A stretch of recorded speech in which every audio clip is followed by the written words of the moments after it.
باشندگان ولسوالی خاناباد از آزار و اذیت افراد مسلح غیر مسئول به سطوح آمدند. باشندگان ولسوالی خاناباد کندز میگویند که تفنگداران خودسر در این ولسوالی رو به افزایش است و حتی در نزدیک شهر قرارگاه های بزرگ ساختند و در برابر مردم ملکی از هیچ نوع ظلم و ستم دریغ نمیکنند.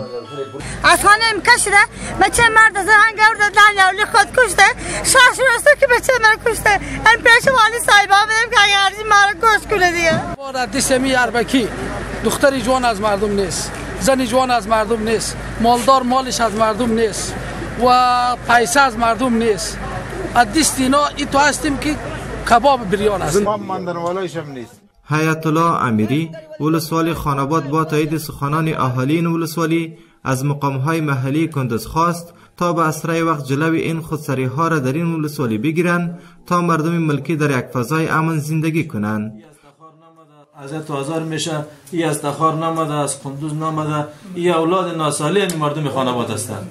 ای کسایی هستند که مردم خاناباد در سطح جهان نام بد ساخته. ای کسایی هستند که مردم خاناباد در سطح افغانستان میل فعلا از دست یا 50 تا یا 100 تا یا 200 تا لوچک مثالش نام بد هستند. دیگه بنان ما در این مورد از مسئولین ولایت تقاضا میکنیم که در این مورد ما را قسمی که قبلا همکاری کرده ما را همکاری کنه، انشالله کلش به پنجه قانون سپرده میشه. با این همه اسدالله و مرخیل والی کندز به تمام افراد مسلح غیر مسئول این ولسوالی هشدار می‌دهد که از بی‌بندوباری و مردم آزاری دست بردار شوند و در غیر آن همراه افراد سرکش برخورد قانونی و نظامی خواهد شد. احمد و محمود در بین ازیا نداره.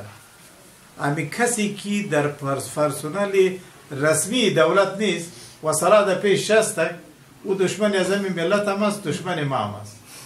بیایه صلاح خود در اونمونجا رسما نمره کنه، رسما اجازه بگیره و دائم در کنترل ما باشه که ما ارتباط داشته باشه. در همین حال جنرال عبدالحمید حمیدی قماندان امنیه کندز میگوید افراد مسلح غیر مسئولی که در ارگانهای امنیتی راجستر نیستند ان قریب در برابرشان اقدام جدی می نماید. مطابق با پروسیجر واجد شرایط جذب در اردوی ملی، پلیس ملی و پلیس محلی بوده باشه ما بتانیم حضور از یارا قانونمند بسازیم.